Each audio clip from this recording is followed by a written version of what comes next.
I just want to say something. Um, Here at Geeky Girls Night In, we're a podcast, right? Duh.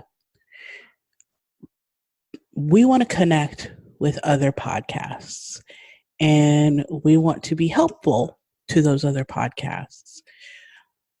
We want to share community with those podcasts. You know, you need me to come on yours, I will. Hopefully, if I ever need you to come on, you will. I have no problems doing promos on the show for you guys. I want us to be a big community where we can kind of glean knowledge from one another and see what works for us, what doesn't work, this, that, and the other. That's all. Welcome. This is Leslie, and this is Geeky Girls Night In. Hold on to your seat. What are you doing? Now you're talking. And now, you are now listening to the Geeky Girls Night In podcast. You are now listening to the Geeky Girls Night In podcast.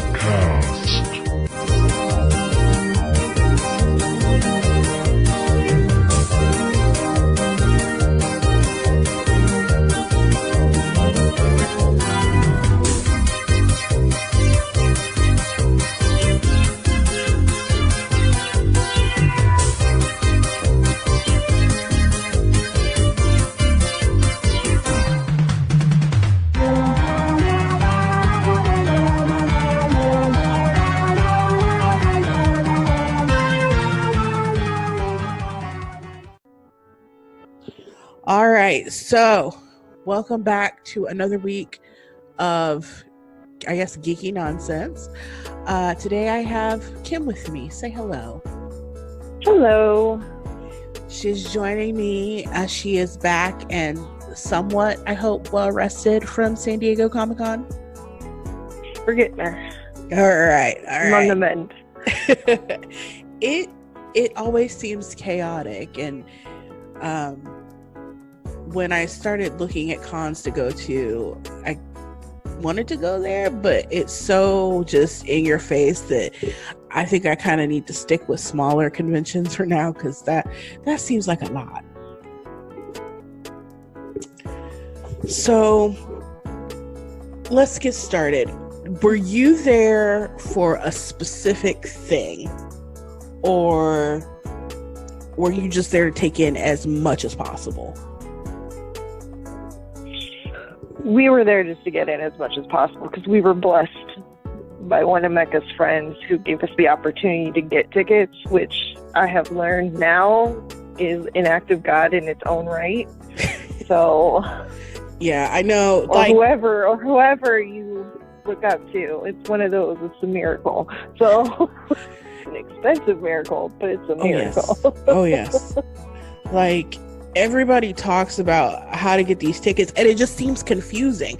Like, if you've gone before, you enter this lottery, and then you sign in on a specific day, and hopefully you get tickets. Is kind of seems like, and that's just a lot.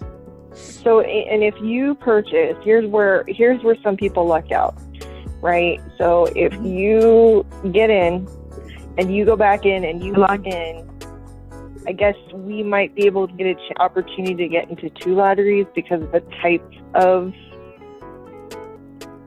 ticket we had this year, but I don't know if that's true because we technically were the 2 extra for somebody else. So, but normally you go through a regular lottery process, and if you do get chosen, you can have the ability to purchase 2 extra tickets on top of your own. Nice. And then that is what creates in the nerd world the purchase group.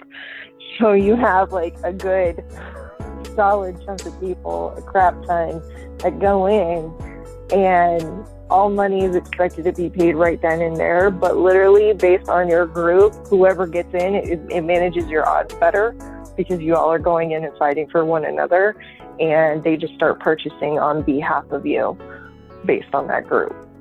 So you have to be really trustworthy to be a part of Oh that. yeah. Oh yeah.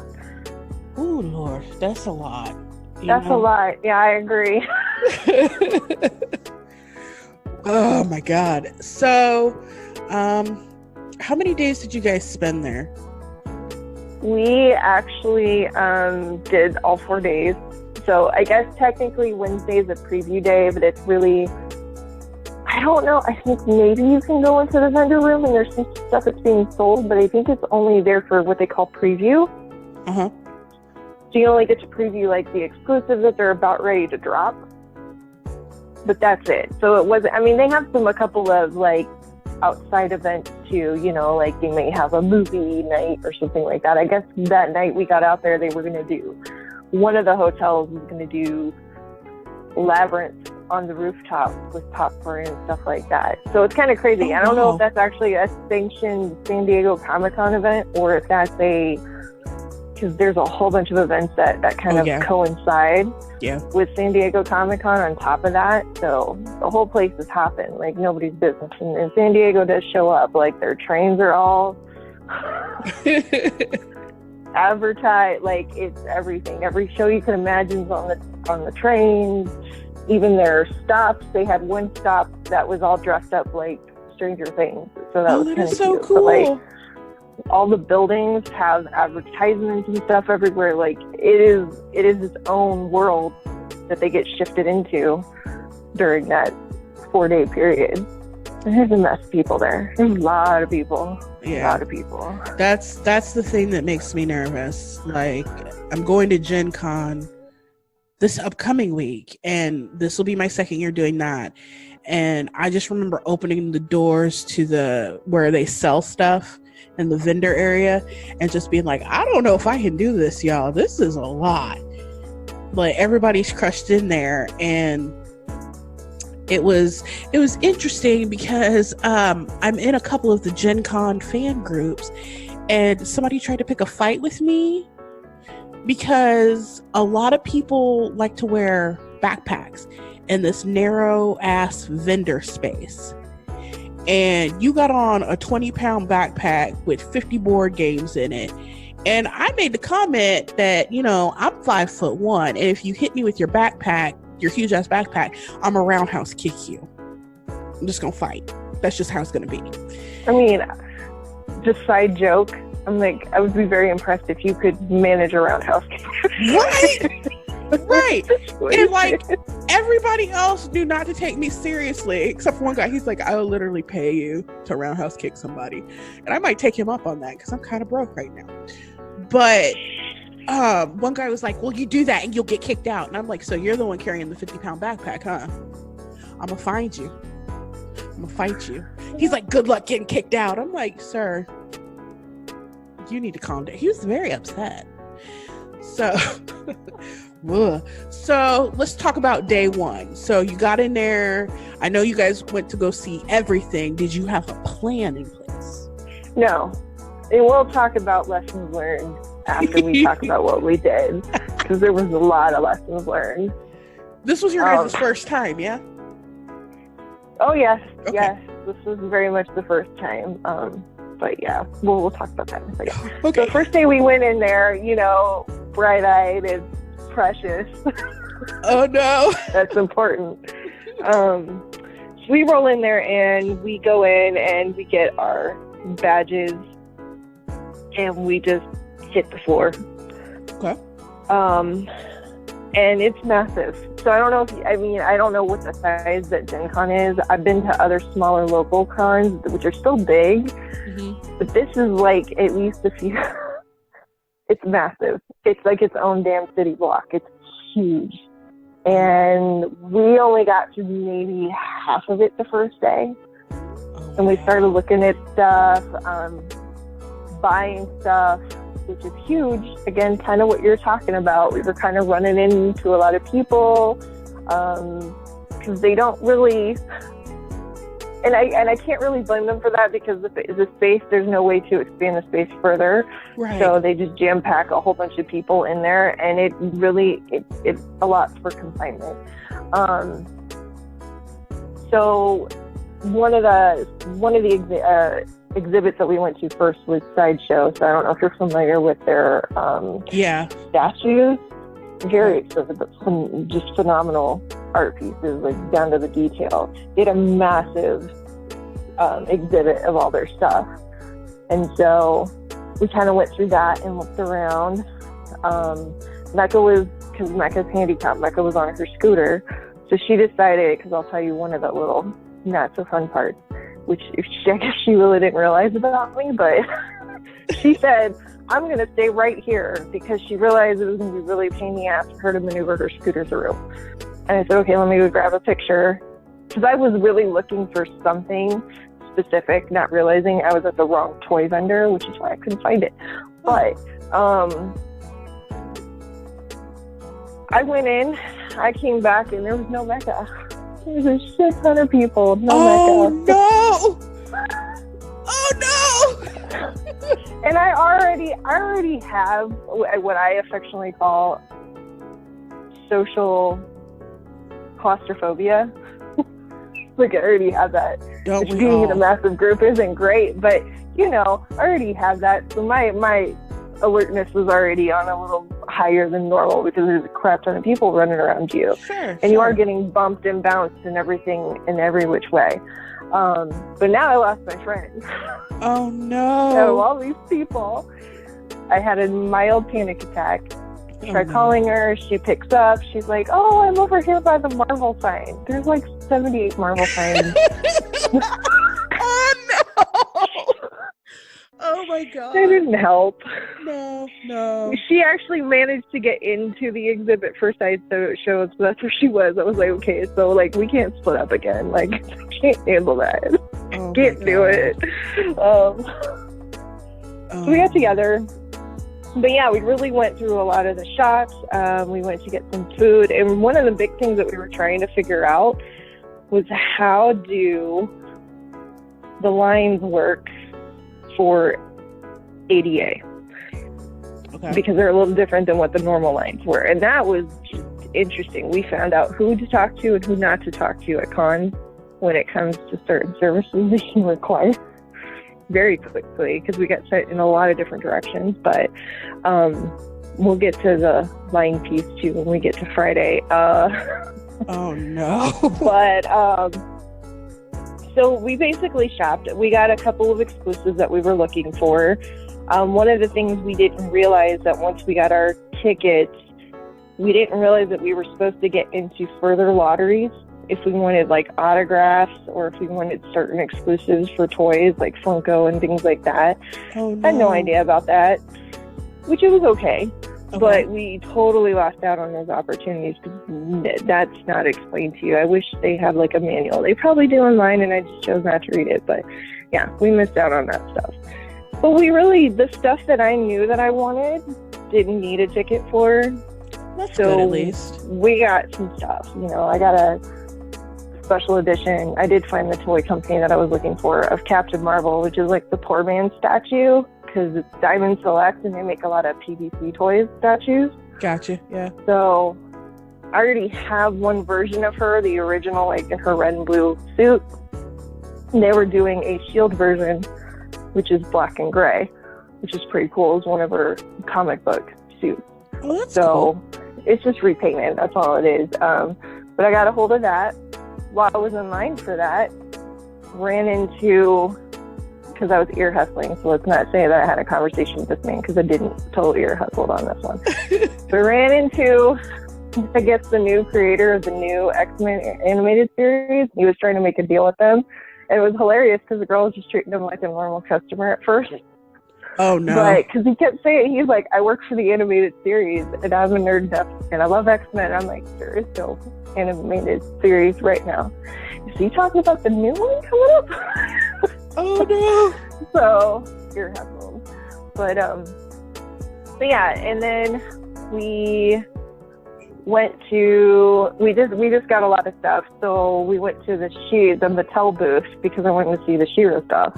Yeah. And I wanted to get the exclusive, which was shockingly $40 for 2 dolls. That's crazy. I'm like, that's retail. What the hell? Yeah. I don't. So they that know was you'll shocking. pay it. They know you'll pay it. So. But I mean, like, I expected it to be more. So I'm not saying I'm shocked because no, I felt like that was cheap. They should, because usually they'll upsell it for special edition. Oh, I got So you. yeah. I was like, shoot, you could just literally buy that in the store. That's crazy. Like, that was super cheap because I was expecting it to be like $80, to be honest, double that.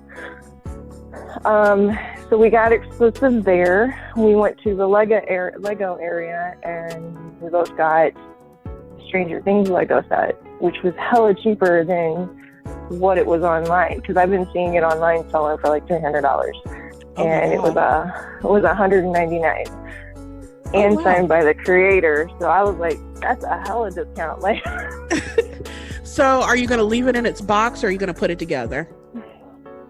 personally, what I want to do, and I've been told because it's signed I shouldn't do that, but I want to put it together, and once I get a new place, and display it, like glue it together and display it, because I've got a Doctor Who one and I've got a Captain Marvel one.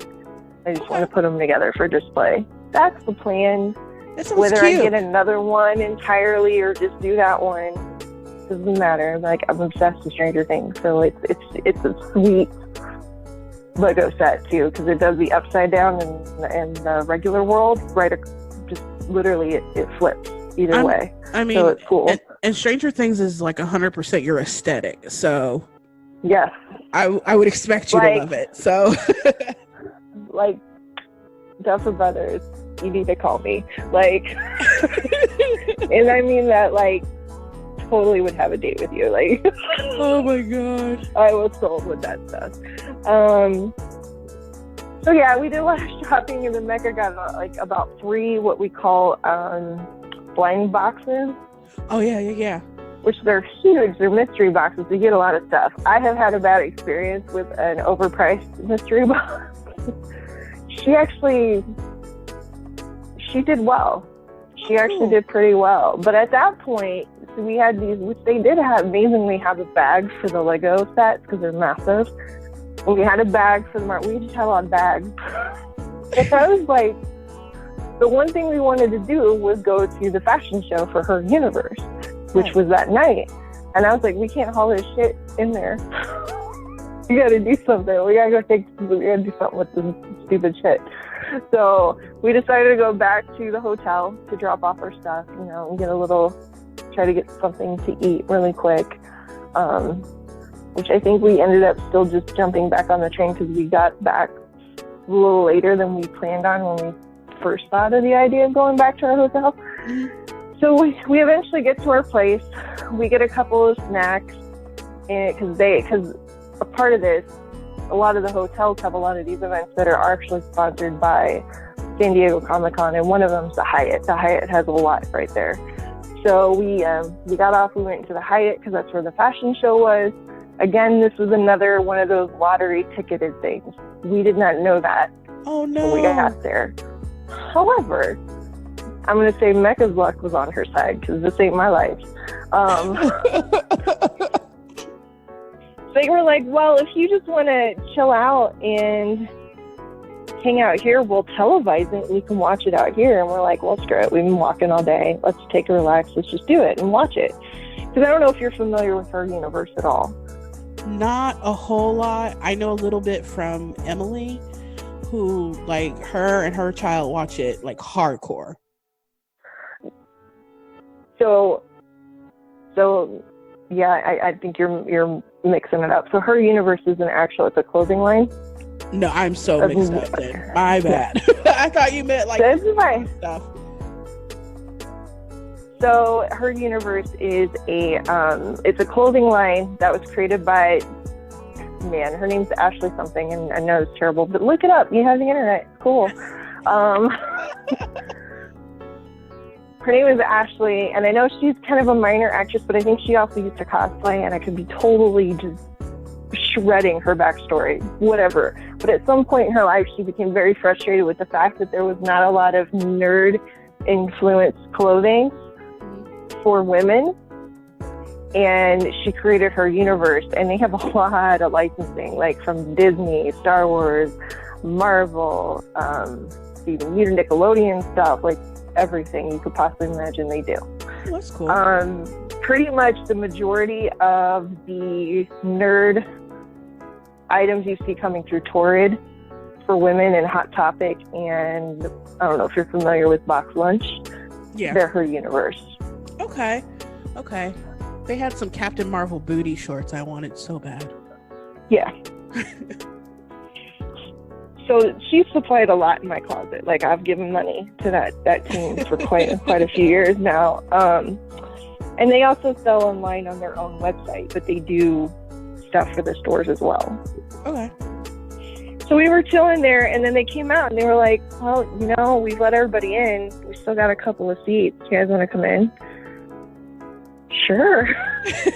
Yes, we do. So not only did we get in, we also were, they still gave us the swag bags that they had, which were pretty sweet. Oh, wow. They came with a She-Ra tiara, which is not like a cheap paper one. It was like kind of vinyl plastic stretch. It's pretty decent. They gave us a She-Ra sword, and the reason why I keep saying She-Ra is because that was kind of the main inspiration for the show, was supposed to be She-Ra this year. That was the one they picked. So they had the creator there. They had one of the lead voice actress for Adora/She-Ra. She was one of the judges. That was their theme. And we got things in there, like we got this really nice, what do you call it, blender, like shake blender. Like cup. A bullet, like the bullet blender. Not a bullet, but it's one of those hand shakers. So like if you have protein shakes or something like that, it comes with the metal ball in it. Mm-hmm. Okay, yeah. They gave us one of those, which it's Star Wars for The Last Jedi, so that was pretty recent. We got coupons in it, and then there was also a booklet that basically gave us an outline of everybody who was going to be there. So they've only been doing it, I think, for 6 years now. I think this is the 6th one. And what they start out with is they will show like their new line, right? They have a couple of pieces that they're showing that are coming out that they released for San Diego Comic-Con. And they show that. But the main purpose of the fashion show is to provide designers the ability to show off a unique and geek couture ensemble. Right. Oh. And they have to like, I don't want to say audition, but they have to apply for this. They have to send in their sketches and design. And from that list, they get chosen. I can't remember if it's like 10 or there's more than 10. I think it's almost like 20 that get chosen. And from that, the ones that get picked, then they actually have to create their design and show it off on the runway, which is super cool. Yeah.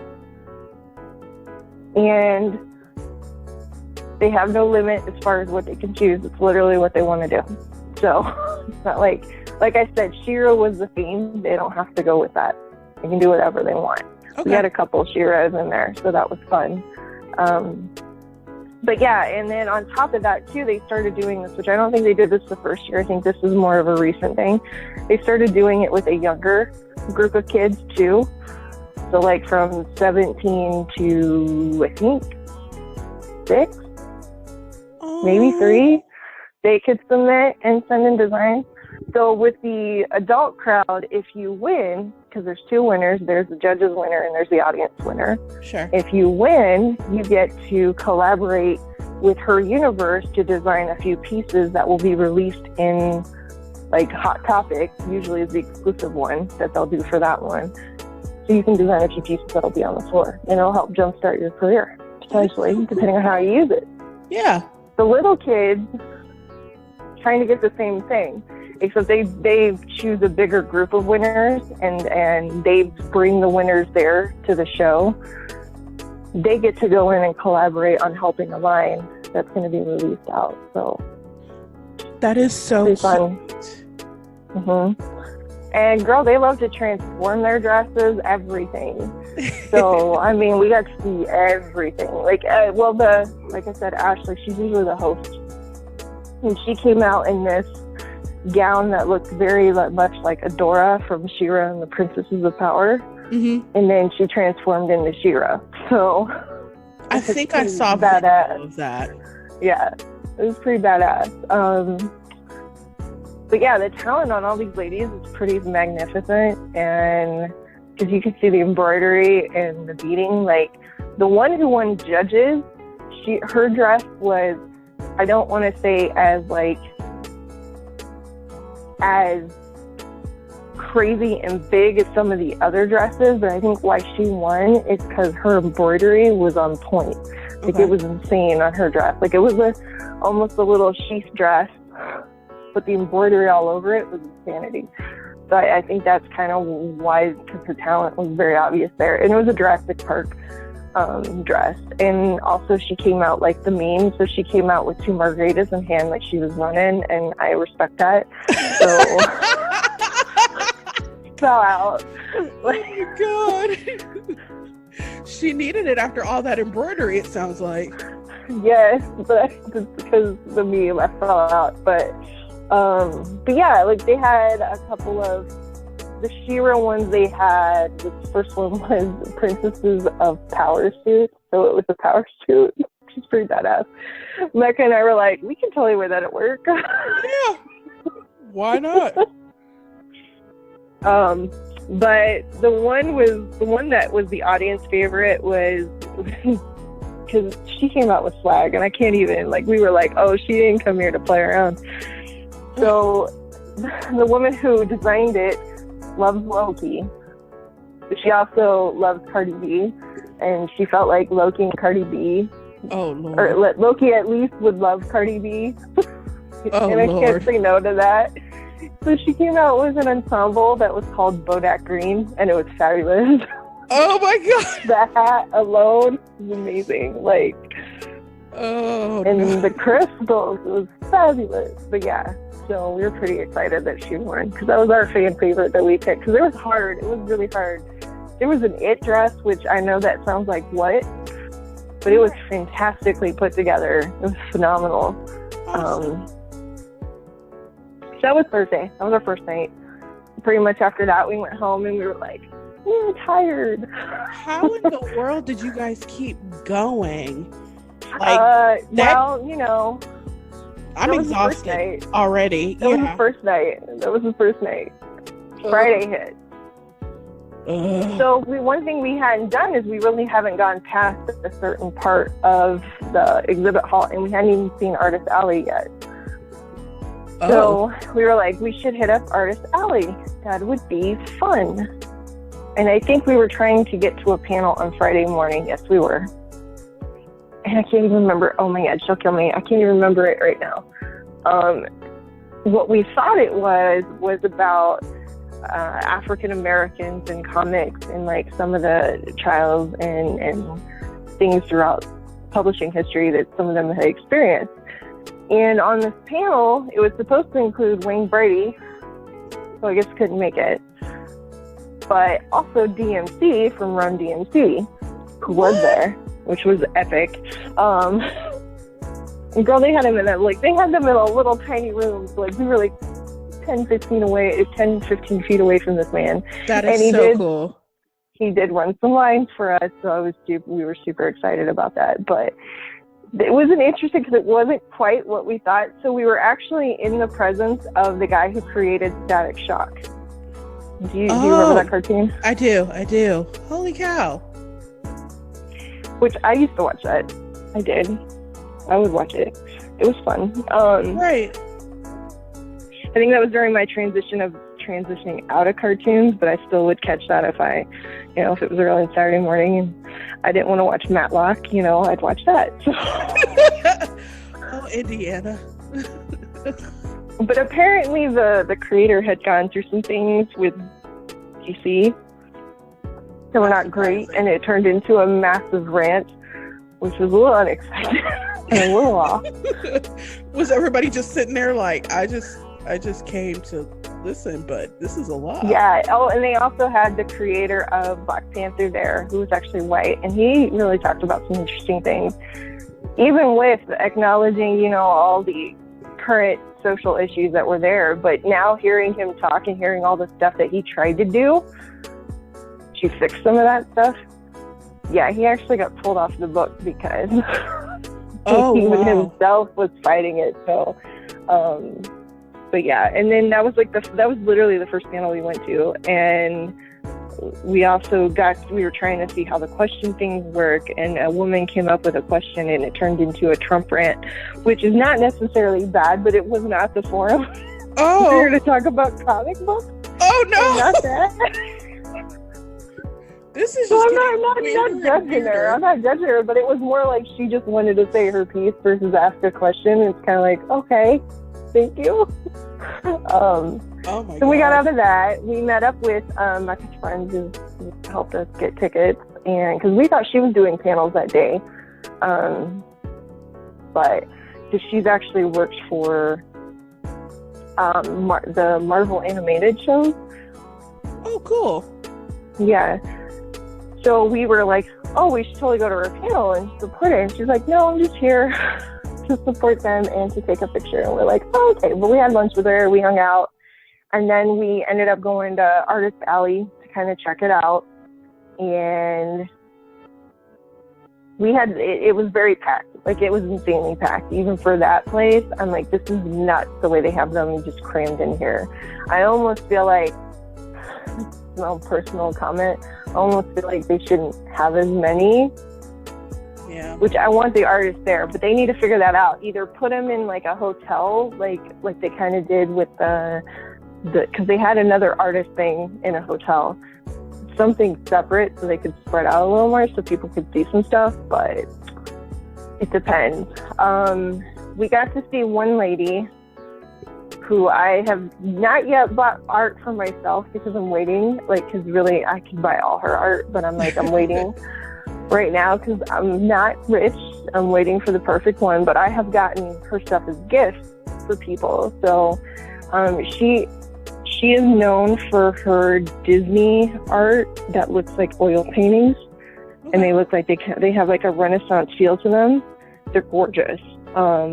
They sound. And I've gotten Mecca Tiana one, and I've gotten another friend a Cinderella one. I'm waiting for her Sleeping Beauty. But she also does fantasy art, which is extraordinary. I've gotten Mecca a piece of that too, because she has this one that's extremely beautiful that is of a very, almost like literally so dark, like black skinned, with a dragon. And you don't see that kind of art, especially not that much where it's like fantasy like that. Right. And it's so beautiful. And so I got that from Mecca.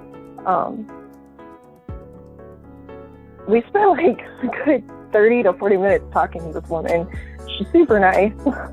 Greatest person. She just did a piece for Comic-Con with Wonder Woman. But we had a good time talking with her. And then we kind of went around in a couple more places, and we got some more art here and there. We hunted down the Lunchbox booth. They do a lot of the bags and wallets for like Disney, Marvel, Harry Potter, so that Mecca could get some gifts for her children. And then we were kind of tapped out, and we knew that because it was Friday, based on what we learned with lines, is that we needed to get into line so that we could get a bracelet for Hall that said we could for Saturday, because it was Marvel. Please tell so me, we basically did y'all spend the night? No. Well, no. And the only reason I didn't, I'll explain the luckiness of that too. And it's horrible to say this, but honestly, the reason we even got to where we got to is because of the fact that Mecca was handicapped, and the group of people we had to fight against was much smaller in comparison to the regular lines. Oh, the wow. only reason we got in. So if it weren't for that, we'd still be, I probably would have said nope. And I'll explain to you why I said nope. Yeah, I am mad at you on that one. Yeah, so we did the same thing. We went, took our spoils back home. We actually went out to dinner that night, sat down and had a good dinner because my feet were starting to go. Right? At that point, I was feeling it. My shoes were like, we were not made for this. And I thought they were still pretty good, but no, I wore them out to their last leg. Like, they need to be thrown out now. Oh my God. So my feet were starting to feel it. And so we got our food. We put our stuff. We didn't go back to the hotel this time. We just basically left the stuff in the car because what we were doing was going from the hotel to a tram station because you can park there for free. And then taking the tram into the convention center. And Mecca could get on the train with her scooter and everything just fine because it's more like a train. They call it the trolley, but when I'm thinking trolley, I'm thinking San Francisco, and I'm thinking, oh, okay, that's a pretty small little car. Right. They mean train. That's what they mean. It's a tram. So we went back in. We got there. We knew they were going to start lining up. Well, they were going to hand out Bush badges that night at like, I think 8:30. Okay. Was that one, either 8 or 7:45. I can't remember which. I think it was 8:30. And we finally found where the ADA line was to wait for these badges, because basically what these things says is like you can wait there all night if you want to, but these wrist things will allow you to at least go home and go to sleep. Yeah. And then if you still got to show up early as hell the next morning and be in line and stay in line all day, but at least allows you to go to sleep. That's all it does. Oh It my gives you a God. break. So it doesn't really save your spot in line, but it does allow you to leave it to do some human things. So we got to this line, and they kept coming back, and they were like, we thought we were there early, because I think we got there around 6:30. We thought, oh, we'll be there early, it'll be fine. No. People are legit. We didn't know how to play like them. Girl. They will be sitting in that line playing cards, eating like 2-day-old cheeseburgers, not giving a damn. No, you're not joking. So we got there, and they were kind of telling us, okay, well, we may not usually get to this point in the line and give out badges. We may not get through the whole thing. You can try your luck with the bigger line, blah, blah, blah. So Mecca's like, well, why don't we split it and see? She's like, why don't you go to the other line and I'll go to this line? And I'm like, okay. Not realizing where the fucking line was, because if I did, I would have told her, no, we'll try our luck here. Oh, no. What happened? So they're trying to direct me to where, so I left her there and I go walk off. This is like damn near like 2.5 blocks away. I'm going around a pier to this random part where there's there's people everywhere. And I'm sitting in this line. I think I've got into that line around 7:15. Okay. So early enough where if there was a lot of people lining up, I would still see that behind me. Right? Right. And I'm sitting there and I'm listening to people because that's important too. Right. I'm listening to these two people talk about the line. And this one person was like, well, I don't know what they're sitting in line for, but it's not for these wrist badges, because that's not where they line people up. And I'm having a hard time believing her, because there's like literally this, because they started doing this weaving pattern. Sure. You know, like it's very standard, like if you go to an amusement park and stuff, that kind of tight weaving pattern. Yeah. And you can see almost a group, probably a good 200 people just sitting right there with freaking tents. Like, this is no joke. Like, some of these people have been out here like for nights and nights already. Because you can kind of hold the line for 2 people and let them come back in. Yeah. They just have to have badges, you know. But then, so I'm not seeing anybody coming up, more people filling in behind us. So that pretty much told me I'm at the end of the line. And knowing there's only 6,000 people in that hall, I'm like, I think there's more than 6,000 people out here. Shit ton more. I don't think I'm going to get this. So Mecca and I start calling. And because one, if I was to get a wristlet with her, then I should say wristlet, but a wristband with her, then I'd have to be there when they're handing out the wristbands and vice versa. You're talking at least a 20-minute walk. Oh my God. Between the two. So I was like, you know what? Because we started talking and I was tired and I was hot and I was irritated. Poor Mecca had to deal with me. Though we joke because I've dealt with her too. But And that's what friends are for. I mean, you've dealt with me too, so. You know, that's when you know you're friends, because you just, you know, and I already apologized for my behavior, because like the last couple of days my feet were like, That apologize for cursing, but they were like, fuck you, bitch. it None of sounds it did. horrible. Like yeah. Like I would have understood. So like I would have probably been melting down with you. So it's okay. And obviously we were still kind of hungry. I mean, we ate that day, but we ate pasta, which we probably shouldn't have done, though that was my call because I love Italian.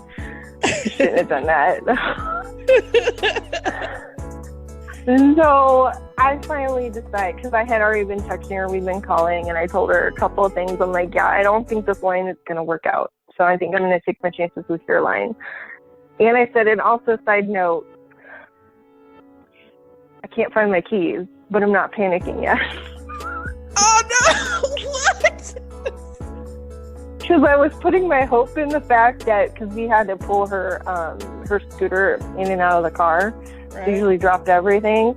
I'm like, I'm pretty sure they're on the front seat of my car, which I have an electronic lock anyway, like a keypad. Sure. So I was like, I can get into the car. I'm pretty sure they're on the front seat. So I'm not panicking. Just as long as no one steals my car, because the keys are right fucking there. Oh. Which we left out. We were fine. But that's why I didn't panic, because otherwise I would have had a massive panic attack. It was like, I can't do that right now. We're in the middle of California. It's a new place for me. But anyways, I made it back to Mecca 20 minutes later, where she was at. And we got banned. Yay! Praise Jesus. Or whoever you Praise believe in the Lord. Spaghetti Monster. Everybody. So we got them, and they were like, okay, well, you have to be in line at 7:30. Okay. So it's like, by the time they finished handing out the bands, it was probably 9:30, between 9:30 and 9:45. So we get on the train. There's still a lot of people trying to go back on the train to get to their hotels. We probably didn't get back to my car until about 10 o'clock, 10:15. Okay. And I was like, okay, a couple of things. We should go get sandwiches that we can Yeah. take with us into Hall H. Get some snacks, because I don't think we're going to be getting breakfast. Might as well get some breakfast now. We can take it with us in the morning. Because I'm like, we're going to be getting up because we have a breakfast at our hotel, but I was like, we're going to be getting up and leaving before that breakfast hits that floor, because we were going to be leaving at like 5:30 in the morning. Right. And neither one of us is a morning person, so you can imagine that. Oh Lord. But we were determined, God damn it. So we went, we got our stuff, went to bed, woke up early, got Mecca up early. She was yelling at me that it was white people time, and Oh my God. I was like, it's gonna be worth it. And she totally doesn't regret it now, but she wasn't At the time, she was not a happy camper. We showed up at that morning, on Saturday morning at 6:20, and because it was Marvel Studios, because I'm a massive Marvel fan, so like that was a big deal, and I had already an inkling of what was about to happen. Exactly what happened was what I thought was going to happen. So, because I was like, there's no other reason for him to show up to this, because they haven't been showing up to Comic-Con for the last couple of years. There's no other reason than them announcing what they're going to do going forward. Sure. So that panel was at 5 o'clock. We knew this Star Trek was there, and we already decided we were going to stay in the hall regardless. So we were like, cool, but they really didn't tell us what was happening with the Star Trek either. Like, we had no idea that they were going to do that. We really, at the end of the day, all we thought we were going to see was Discovery. Literally the only thing we thought we were going to see there. Sure. And that was the first panel. That panel was at 11:30. We got in line at 6:20. And it was already pretty packed. Yeah. Oh, and I should also mention that they had more tickets for mobility disabled people than non-mobility disabled people. So that was another lucky break that we got too, because they ran out of the non-mobility disabled wristbands much quicker than they ran out of the disabled. And the way it works is that you are a disabled person and you get an attendant, so that's it. You get a badge for yourself and for your attendant who is present in that line with you. That's what I was going to ask. Yeah. So I was her designated attendant for the week. And that was another thing where we lucked out because we kind of got to go in line, and they already had certain spots carved out for mobility devices, so like wheelchairs, scooters, and those kinds of things, which was pretty. I do commend them for that. Like they do cater pretty well to ADA. Just getting to the right people to tell you what's going on, that was the challenge. Right. But once we figured out who to talk to and who not to talk to, we're great. So we get in line, we're in line. They didn't start putting us into the room until I think like 10 o'clock. We were in line from 6:20 there. And Mecca really legitimately lay down on the floor and went to sleep, and then I sat in her scooter while she was sleeping. Oh my God. Eating cereal, kind of napping. I mean, this is how memories are made. That's all. Yes. What she doesn't know is I took a picture while she was sleeping. Sorry, Mecca. She'll find that out soon. So yeah, and so we got in there finally. They have their own ecosystem in Hall H. Like, I'm not kidding. They have bathrooms there, and then they have like a little food concession outside, which not super a lot of different food, but they have some kind of sustenance out there. You get some hot dogs, you can get pizza, get nachos, some coffee. They have something. Sure. And you can kind of save your seat with a person there with you, because it was serious. People were looking for empty seats like all over the place. Like, it's no joke, because one of the things at Comic-Con, the reason why you have to get in there is that they don't clear the room after every panel. So you legitimately have people that are sitting in this panel. They may not give a crap about this one because they're waiting on the third panel that's coming forward. Which is kind of smart. Yeah. I get it.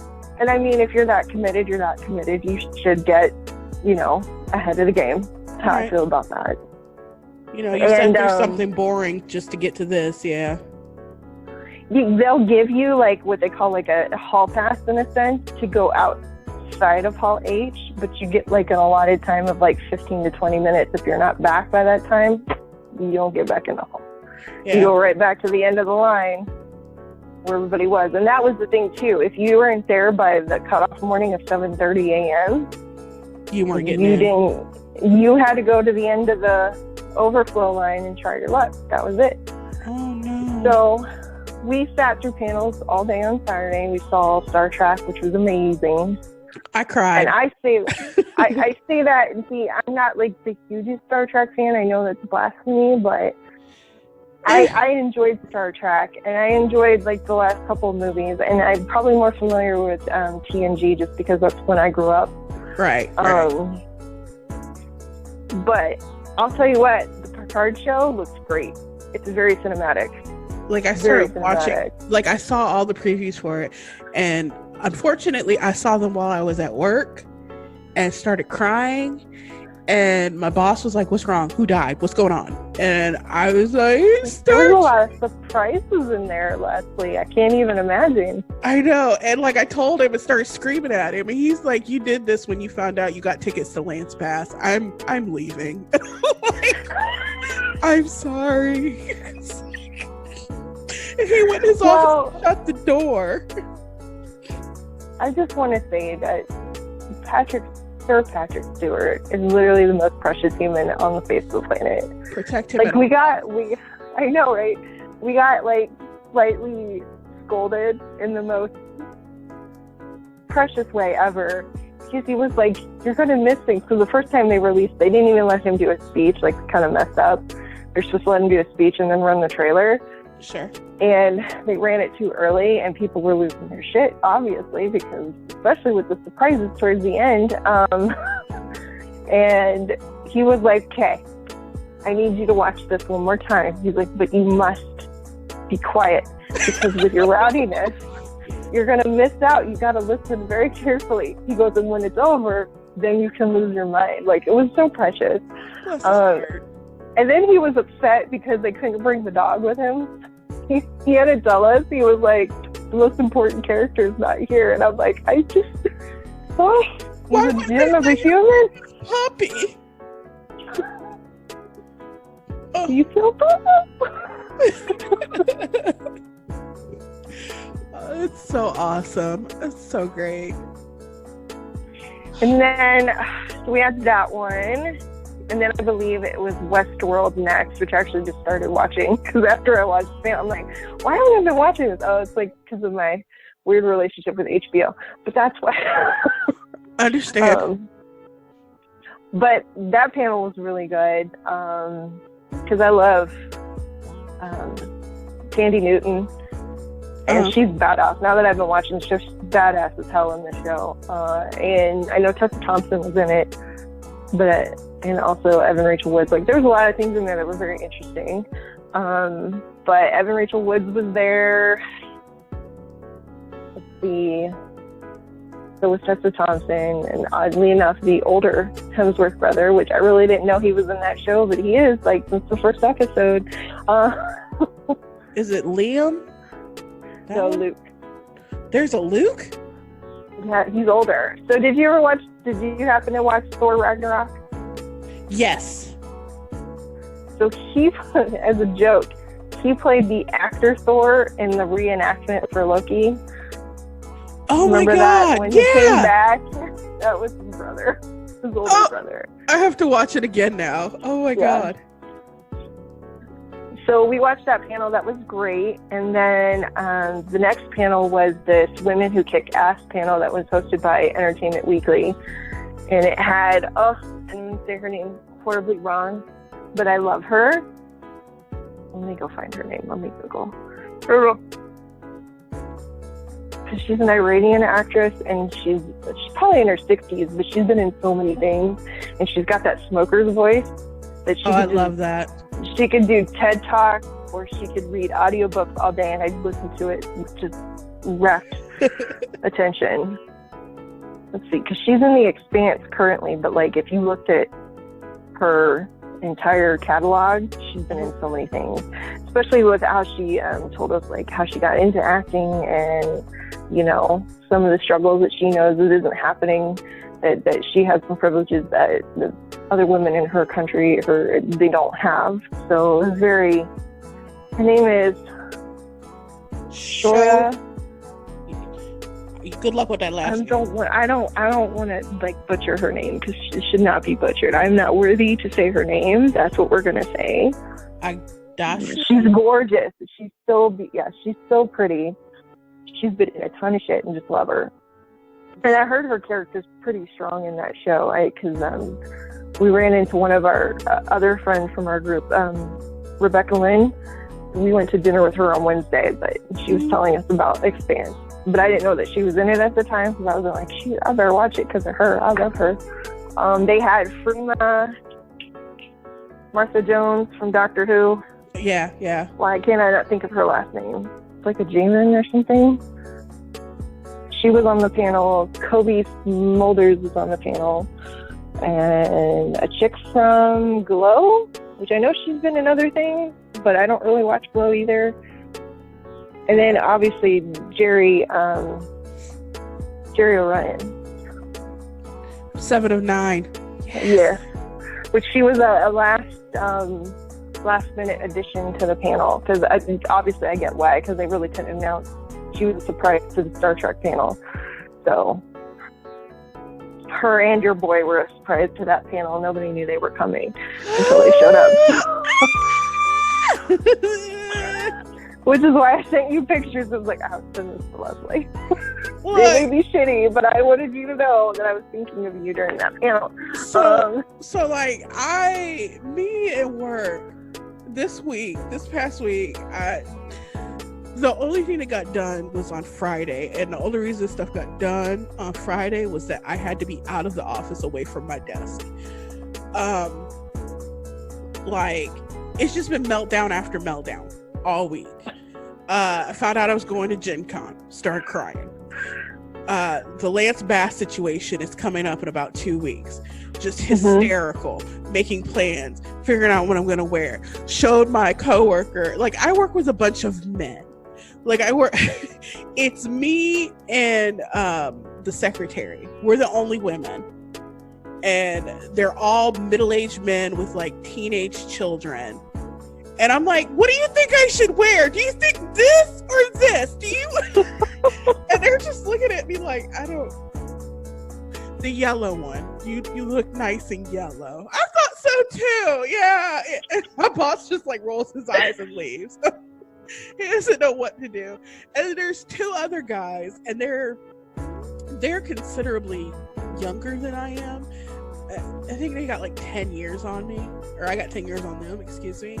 And like, I start talking about this stuff, and they're just like, I don't understand what is going on. I am so excited. You don't like, I'm ping-ponging off the walls, and the other guys are just like, just let her go. Just let her be free.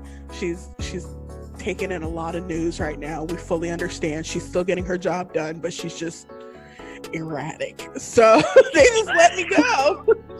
Let me be me. Thank you, work. I appreciate it. That's a strong thing. I'm sorry that you don't have any, at least educated support within your coworkers. They get so confused, and like, who was it? Like, and they know my preferences about everything in the world because I won't shut up. And one of my coworkers, he came over to me. He's like, I got something to show you. He's like, you cannot start screaming in this office.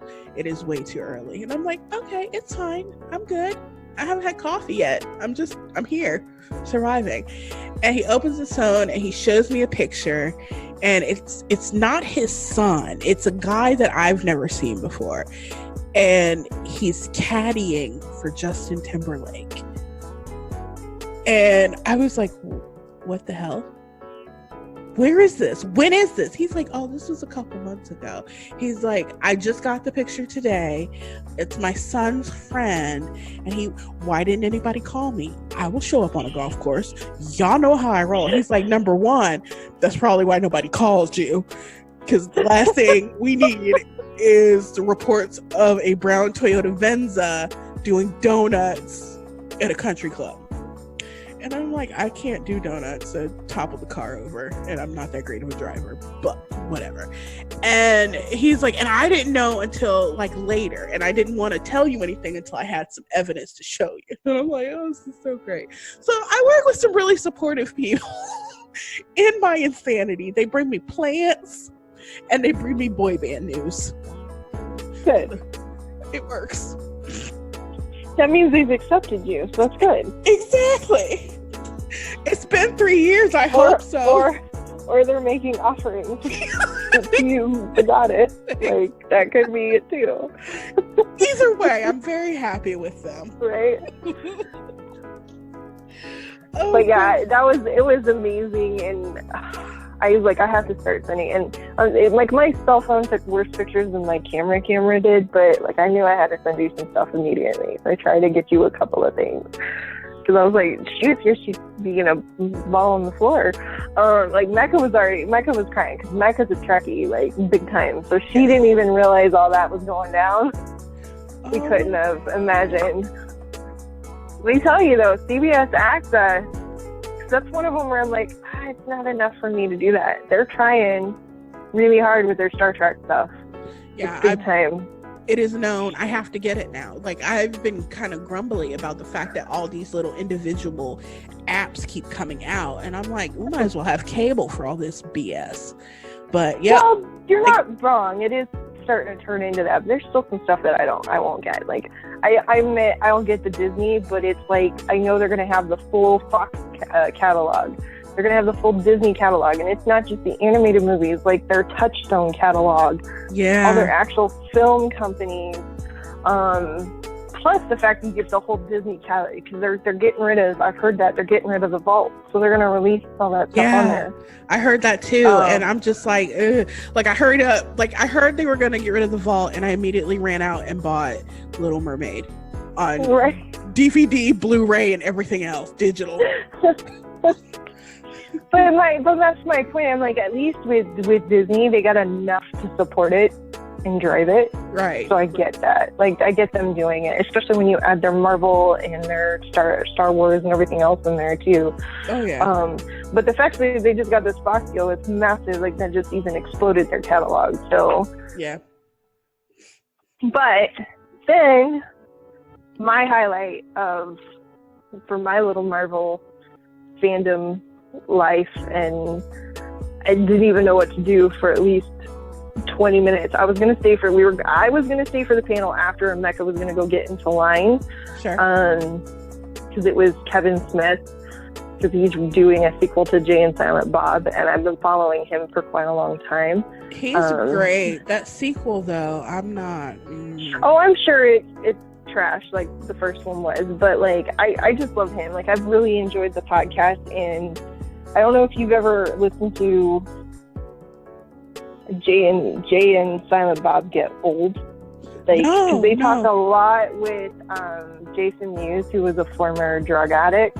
Yeah. Like, really bad, to the point where him and Kevin actually quit their relationship for a while. Yeah, I knew that he wanted to do this movie for a long ass time, but he didn't want to do it without Jason Mewes. And he didn't want to do it with Jason Mewes being gross. Right. Being a mess. Like, because part of the deal for them to do the last, because there was a couple of movies he was supposed to be in, and he told him no. So I think the one he did with, what is his name? Bruce Willis. Jason was supposed to be in that, and that's one of the cutoffs. And I think he was also supposed to be in the Jersey Girl movie, and again, his drugs. Now, this guy, when he tells these stories, he's filthy. Like, it's so, like, the stuff, you just sit there and you go in and go, how is this person getting into these situations? It's not humanly possible. But one of the things he was using is he's literally telling everybody dirty laundry, because it was therapeutic for him to talk about his addiction. Oh my God. And to help others. And that kind of was like that's how he deals with his addiction right now, is by doing that. And this is how I found out Danny Trejo. You know who Danny Trejo is? Machete. Yes, Machete. I found out that he actually, first and foremost, is a drug counselor, and he kind of accidentally fell into Hollywood through drug counseling. Because he was drug counseling some producer's kid who had a job on, I can't remember the name of the movie, but Julia Roberts' brother was in it. And because he looked like, because he's had a crazy life in prison and everything else. Right. He looks like an ex-con back in the day, they decided to hire him on set to do sort of like teach them about prison life and help them with fights and stuff, and that got him into the movie. But first and foremost, he's a drug counselor. Huh. That was a fascinating podcast on there when Kevin couldn't make it and they brought Danny Trejo on. I was like, that's fascinating as hell. You would never know. No. You never know. And he's like a big puppy dog. Like, he has a donut shop now. I love it. I love him. Like, now I have so much respect for him after listening to his podcast. Like, super respect. Because he's one of them that went in and worked with Jason since when his last relapse happened. He's one of the people that got him started to get clean again. So good. But back to the panel. That was the one I was going to. So I was going to do Marvel and do that. No, Marvel then took all my life. Like, I knew he was going to come out and, like, basically, because it was a meager hour and 15 minutes. It wasn't, like, a whole lot. So I'm like, they're just literally going to lay out the platform that's going to happen, and that'd be it. Right. I didn't know he was bringing out damn near all the cast for everything. No idea. No. I'm not thrilled about this next chunk of movies. Maybe the ones after, but I'm okay. So and I get it. Right. Eternals, which is a little surprising for me because they don't really interact as much as some of the other, but I think because of the complete flop of the Inhumans, they can't bring them back to the big screen. Right. So I think they needed something else to kind of come in. And the Eternals have a lot to do with Thanos as well. So there's some background in that. Okay. It was interesting, though. There was a lot of gender swapping of characters. So Salma Hayek's character is traditionally a male in the comics. And, I can't remember her. But she is going to be the first deaf superhero, which is amazing. She plays Makari, who's traditionally a male in the comics. So you got to see, one of the things that I'm noticing is you're seeing a lot more inclusion now. A lot more, which is great. Yes. So if we don't get anything, we get that right now. So that one I'm like, I'll see. I kind of wonder if they're going to take off a little bit of Neil Gaiman's story. It is very much a Jack Kirby. That's one of his big creations. Which he's, Jack Kirby back from Stan Lee, that was them, palling around creating Marvel. But I also wonder if they're going to use Neil Gaiman's story, some of that stuff, because he did a modern kind of reinvention of the Eternals. But I also noticed there was one Eternal that I was a little shocked and did not announce or bring anybody out for, whether it's because they haven't found her yet, or him, or they're just not going to do it, which is because that particular Eternal, which her name was Cersei, she actually was in the Avengers for she's the only one of the Eternals that really had more to do outside of their storylines than anybody else. But Thanos is related to him. He's half Eternal, half Deviant. Okay. So, but technically we don't know if that's the route they're going, that's the comic. They announced a lot for their Disney Plus platform, which tells me that there's probably more stuff they haven't announced yet. They're just teasing this right now. All right. So we're going to get a Falcon and Winter Soldier show. They're also bringing back the same guy who played Baron Zemo in Civil War, except now he's actually got the mask, the true Baron Zemo mask. So that's going to be interesting. Oh. And I'm hoping we're going to see a transition to him fully into Captain America for Falcon. I hope so too.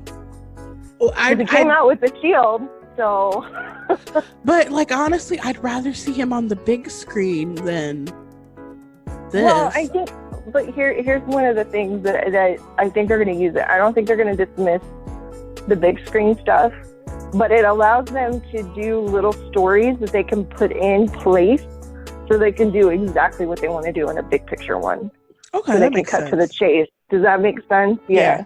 Kind of, but they don't have to just use, a movie for every single thing just to get to the Avengers. So it's smart. Then they're going to do WandaVision, which that one I'm kind of, I like their chemistry.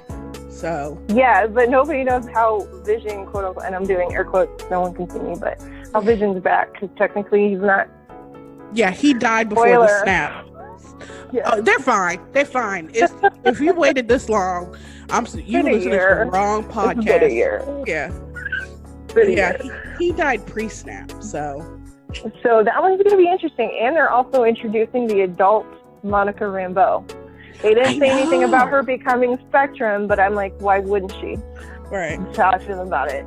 But kind of what's intriguing with that is I really want to see what they do with her, because there's a lot of rumors right now that they're going to be, and he kind of said that too, there's a lot of changes going on with her powers. So I'm wondering if they're going to slowly retcon the current background of what is Wanda Maximoff in the current MCU and start shifting her to more of her mutant portrayal in the comic books, which is going to be excellent because she's a hell of a lot more powerful than what she is right now in the MCU. And she's actually terrifyingly powerful. And then sometimes she can be a villain because she has some mental issues. Yeah. And for someone who can work reality, you don't want them to be crazy all the time. So it doesn't, Right. But yeah, so it's going to be great. They're also doing the Loki one, which I'm okay with. I can give or take it. I do love Tom Hiddleston. I do love the character of Loki. But that one I can see why they're doing it on Disney Plus, because honestly I feel like a lot of these things are just like the Star Wars stuff are just to legitimize Disney Plus too. When it comes out, people are going to get it.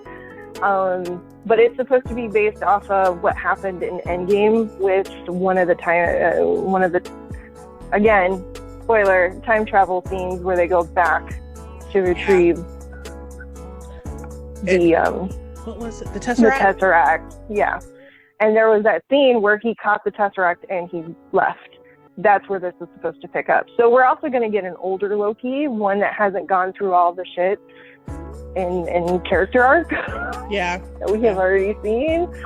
So, but then we're also going to get Shang-Chi, which I think is really interesting. Because he's actually he's a superhero, but he's one of those that's not like a super-powered superhero. He's considered the master of Kung Fu, and he's badass that way, but he is human. And I feel like it's very important to also have human superheroes that don't have like extraordinary abilities, you know? Right. And the gentleman that's playing him, bless his little heart. He's so cute. He is. He was just like, he was on Twitter and he was like, just a couple weeks ago, I was sitting here eating shrimp chips with no shirt on, minding my business. And he's like, and now, well, I'm still doing that, but I'm also a superhero. You don't even get to half of it. So when he came out here, he was like, yeah, Kevin Feige's cruel. Because apparently he auditioned, so that was Saturday. He auditioned the Sunday prior. They told him he got the role on the Wednesday prior, and then flew him out 3 days later for Comic-Con to be thrust in a room in front of 6,000 people. Like he was like, "Hey y'all, I'm new here. What's going on?" Oh my God. Super hilarious. But he was so adorable. He was so excited. Then we have, and they're also going to talk about the Mandarin thing. And I don't know how much, like, we know there was a fake Mandarin in Iron Man 3. Yes. But I don't know if you watched any of the shorts that happened after, because there was a short that they did when the Mandarin was that version of the Mandarin was in prison. And it basically alluded that there's a real Mandarin. And the 10 rings have been a part of Iron Man's storyline for a long time. And the Mandarin is one of his traditional big villains. But, so they're going to deal with that with him. So that'll be interesting. Yeah. Let's see, they're going to do a Doctor Strange movie, which is going to deal with the multiverse. So that's going to be really interesting what they do and what they play with, because I'm wondering, this isn't a rumor, this is my theory. They could use that as a vehicle to bring in the Fox entities they just got back. Yeah. So, but Scarlet Witch is supposed to be in that. That's supposed to be one of their, what they quote unquote called their horror movie, which is still going to be PG-13, because somebody said, is it going to be R in the audience? And like Kevin Feige was like, it's going to be PG-13 and you're going to like it. Like, I ain't taking it. He wants to make sure kids can watch it. Like, obviously Deadpool's an exception, because Deadpool's never been a kid's comic, but with something like Doctor Strange, yeah, kids have been able to see it, read the comics. He wants them to be able to enjoy the movie. So, that'll be fun. Yeah. Then they have the Hawkeye one was a little surprising, but which I could give or take. But the one thing I am excited about the Hawkeye one is that they're going to introduce Kate Bishop, which is the female young version of like it's his protege in the comics. His daughter? No, she's not. She's just his protege, and she kind of takes over his helm of Hawkeye too. Because I have a theory that you can't just have a young Spider-Man with a whole bunch of adult people. You have to give him people to interact with, so they have to have a way to introduce these younger characters. So I'm okay with that, because it's going to be a vehicle to introduce her, and now we can use her in other things in movies. And then I think I did all of them. Yeah, and then they did Black Widow, which is pretty cool, because we actually got to see the teaser for that, which I know they haven't released yet. And I mean, it's I can tell you that, obviously, than what happened in Endgame. Right. But what they're going to do with that and what kind of vehicle that is, and I can't tell you if she's done or not. Like, I don't know anything about that. But it would be interesting to see that kind of side of the Marvel Universe, the espionage side. Because, I mean, Black Widow is a really, actually very in-depth character with a lot of layers. So it is nice that they're finally looking at her. You know, as much as I love Captain Marvel, and I was glad that to be the first, they really should have done something with Black Widow a long time ago. Yeah. So I'm glad they're doing that. And they gave us hats, and we were just done and spent after that. I imagine. That was a lot. then we got in line for Sunday and did it all over again. Oh my God. And same thing in the morning, except we didn't have food because we really were only going to hang out for 2 panels, which was the first one and the second one. So we weren't going to be there all day like we were. So we got in. I did my lazy cosplay that day. And we saw the Supernatural panel, which was really... I was sad. I was actually really sad. Which we knew it was, and like it was more emotional than we expected. And even Mecca was like, I can't believe I'm crying like this. She's like, I understand. She's like, why is this so emotional? And I was like, well, the 2 guys that usually mediate their panels at Comic-Con are also the guys that host the conventions, the specific Supernatural conventions. Yeah. And they're all really good friends. So they take the piss out of one another all the time, and they jabber and do jokes and everything else. They're rarely ever serious, and for once in their life, which I get why for this panel, they were super sincere and serious, and none of us were prepared for that. So it was rough. When we were waiting in line in the morning, Nisha came by and gave us cookies. That was cool. Nice. Which I've heard that the Supernatural cast usually does a lot for the people that are in line, regardless which line you're in. They try really hard to make sure you're taken care of. That's so sweet. But I mean, part of it, I guess, why we're still fans of the show is mostly because we're fans of those people now. Yeah. Regardless what the show is giving us or not giving us at a given point, but you know, there's a lot of love there. And they gave away an Impala, which is insane. I saw that. That poor woman, she was so stunned. She couldn't even talk. Like, it was so... I would be like, I don't know what I would do either. I'd sit down, probably. I'm just going to go sit in this car. I'm going to sit in this car for the entire panel. Carry on. Well, because and I know traditionally they usually show, like, the gag reel. Yeah. Something that they commonly do. They didn't this year, which I understand because of the tone. What they showed us was kind of like an in memoriam of all the past seasons. Oh my God. So they didn't even show a teaser for the new season.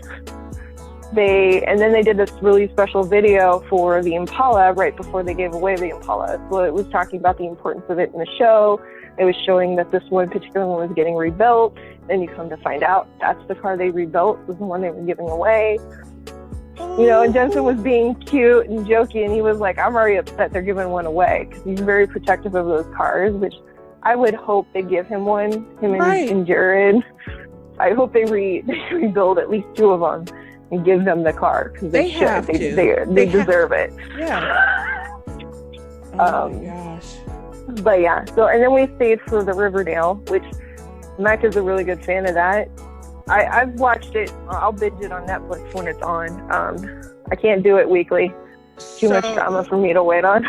So, like, I haven't watched Riverdale, but, like, I've seen a couple of things on YouTube, and the funniest thing was a dance-off between who I assume is Veronica and Betty. I'm not 100% sure, but it was these 2 skinny white girls basically twerking and doing weird moves, and they were cheerleaders, and I'm like, this is some bullshit. I am not watching this. What the hell? Like, no. And they were doing like pour some sugar on me, hair twirling, and no, this is not for me. It's some mystery and dramatic. Like, if you're going in there thinking it's Archie Comics, like, no. And there were some people that we talked with in line that they didn't realize that they were fans of the old comic, and I'm like, well, it's still based on a comic. You know, they reboot the comic, kind of like the same thing where that's where the Sabrina series came through. And right. You know, that's based on these more darker, they just basically try to reinvent it to get a new audience in. And so it's more dark and mysterious, and it's a drama with mysteries in it, more like who's killing who and that kind of stuff. Like I said, I'll binge it. I'll be at least invested in it if I'm binging it, but I couldn't do it weekly.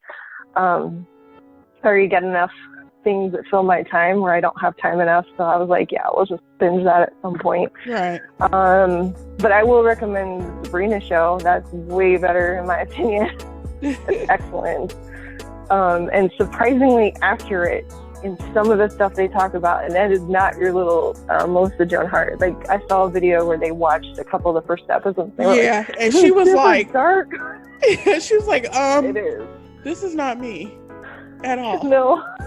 Oh my god. And I love Kiernan Shipka. I loved her since she was on Mad Men. So she's very, she has a look of innocence on her that's just enough that even when she's doing bad shit, like it carries a lot. Yeah. She's got a very youthful look to her. Like, she's gonna look at least 19 for another 30 years. So But yeah, so we stayed for that. They did a big in memoriam for Luke Perry, which was really nice to see. Yeah. He was a big part of that show. But after that, we hit the artist alley again. We got some last minute art.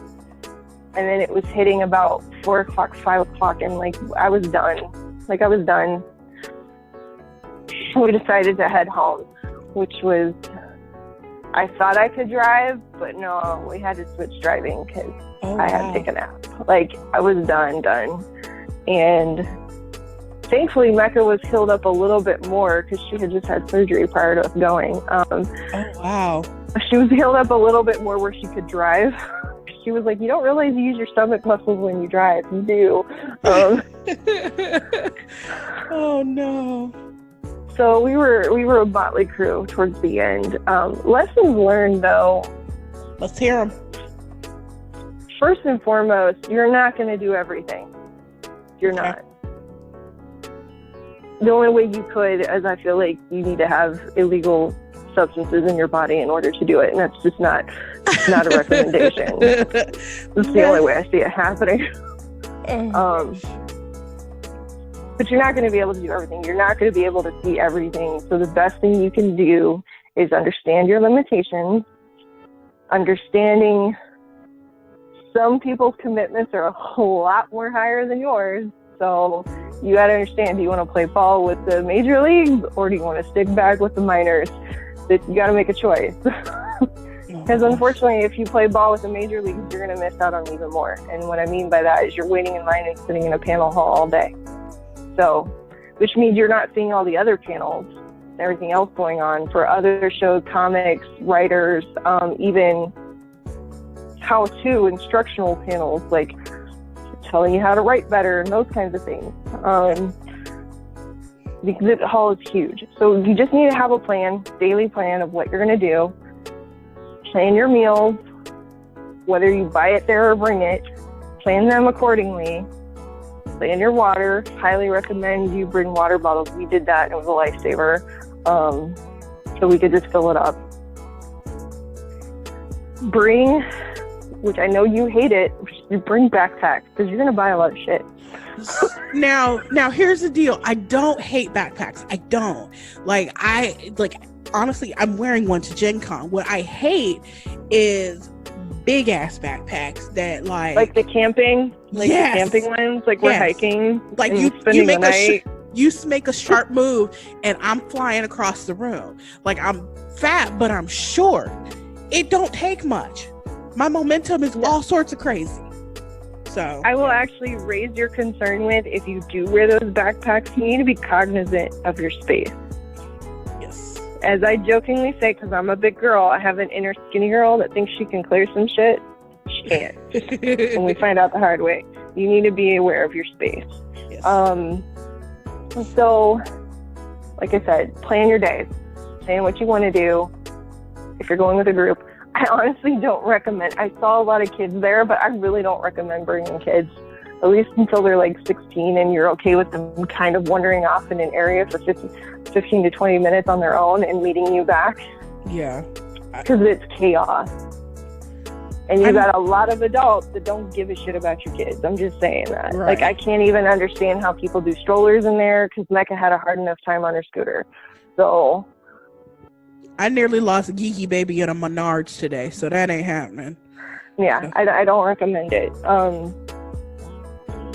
Other things is, like, especially if you're in need of ADA, really kind of find the right people, which this is going to be important. You're going to see people with t-shirts that are like, well, they were this time, but you want to look for people in t-shirts for Comic-Con, not in the, I guess, not rugbies, but whatever, they had tailored shirts that were, polos, I think, and they were like yellow and blue and embossed. They're just security. They don't know what the hell's going on because they had us going from one end of the con to the other trying to find a line, which I knew they were bullshit. And it's hilarious because there is a Marvel YouTube video where they were doing the announcements after, where I was tiredly and exhaustedly looking for Mecca. You'll see me walk through just looking a hot mess. But I realized he was filming me, and I'm like, oh God, I'm going to look ugly in that. So I went and looked, and I was like, yeah, I look bad. But anyway, yeah, so plan your days. If you want to get in line for things, like I said, you need to figure out whether you want to be major league players or you want to be minor league players. And if you're going to be major league players, then you need to understand that you're not going to do 98% of what's going on everywhere else. You're going to be stuck in that hall. Okay. So you need to be willing to make that sacrifice. But yeah, walking is a pain in the ass. Make sure you got good shoes. Make sure you're taking care of your feet. Don't overdo it. As much as you're enamored and seduced by what's going on around you, like, it will kick your ass, and it will kick your ass hard without complaint. But you did have fun. You did have a blast. We did. It was worth it. Once we got our rest the next day, I was like, girl, I feel a lot better now. Like, I'm sorry if I snapped at you. I know. Like, we had to have like a heart to heart and be like, I'm so sorry I was an asshole. Like, I was tired and in pain. Like, blessingly enough, my job will allow me to work from home when I want to. I mainly only work from home or from the office still right now because I don't have an established place in my apartment until I get a bigger apartment. Because I like my double screens and I work on reports and stuff. Sure. Much nicer. But this week I was like, yeah, I'm working from home this week because I'm not walking anywhere. These puppies need to relax their life and get it together. I do not blame you. So that is, I think we're going to call this the Beginner's Guide to Gen Con. I think that's a good title. It sounds intimidating. It sounds like a lot. And it is a lot. And Mecca's like, she wants to go next year. And I'm kind of like, I need at least a break, like 1 year. Like, I don't know if I can do it again that quickly. It's like going to Disneyland. You know, you can't. There's some people, like, I totally get it if you live next to it and you just popped in for a day and you popped in for that, you know, like, you're not really, because you have a season pass. Right. You don't have to go in there and do it all in one day. Totally understand that life. But when you're like going on vacation to Disneyland and you're trying to do everything in all day, you're not going to do it once a year. I hate saying that. It's a lot. Oh my God. Fun fact, I know somebody with a season pass to Disney World that, like, the year season pass, that lives in Chicago. That's commitment. Right? That must be. I would hope they have money, because I feel like you need money to do that too. I assume so, but it seems like via their Instagram, they're down there every other weekend. Like, no joke. If they're not there, they're taking in Broadway shows in Chicago. I'm like, what kind of funds and non-student loans do y'all have? Right? But I guess you could do that if you were going down there damn near every weekend, and you know you're only looking at certain things at a time. So I bet they compartmentalize what they do. You would have to. But like, you can't just do everything. I don't know. And they have different like Mickey Mouse shirts every single time, and I'm just like, that's a lot. What's that life like? Right? What's that like? That's balling. All right. Yeah, because we spent a lot of money too, so. Yes. So I think we're going to end it here. I'm going to get with you and maybe get a couple links to some of the artists that you maybe liked a lot. So I can throw those in the show notes. And that is it for today. That should be plenty for y'all because we've been talking for some time. You can find us on Twitter at Geeky Girls NI. Kim, can they find you anywhere? Not really, but but that's only because I'm horrible at social networking, and Leslie can attest to that. Like, I'm absolutely awful about it. She's the worst, but if you want to talk to her, reach out to me and we'll figure out how to I was like, just go through the main stuff. Somebody will get a hold of me. Yeah, okay. We'll find her. It's good. We'll set up a red flare. It's great. It's fine. It's perfect. And we will see you guys next time. Bye. All right, bye. Hey there. Thank you for tuning in. Geeky Girls Night In is brought to you by me, Leslie. Special thanks to Quinzel. Shouts out to Kim, Emily, and Mecca, who are always willing to give a helping hand. Do you like the show? Wishing there was something you could do to support? Help us out by buying us a cup of coffee. Go to coffee.com/geekygirlsni to pledge a cup or two for the show. That's ko-fi.com/geekygirls, N as in Nancy, I. Your support helps keep the lights on in the dungeon and the podcast on the air. Special thanks to Michelle. She's our first donor. You can check out other writings or interesting tidbits on Geeky Live at geekygirlguide.com. Until next time,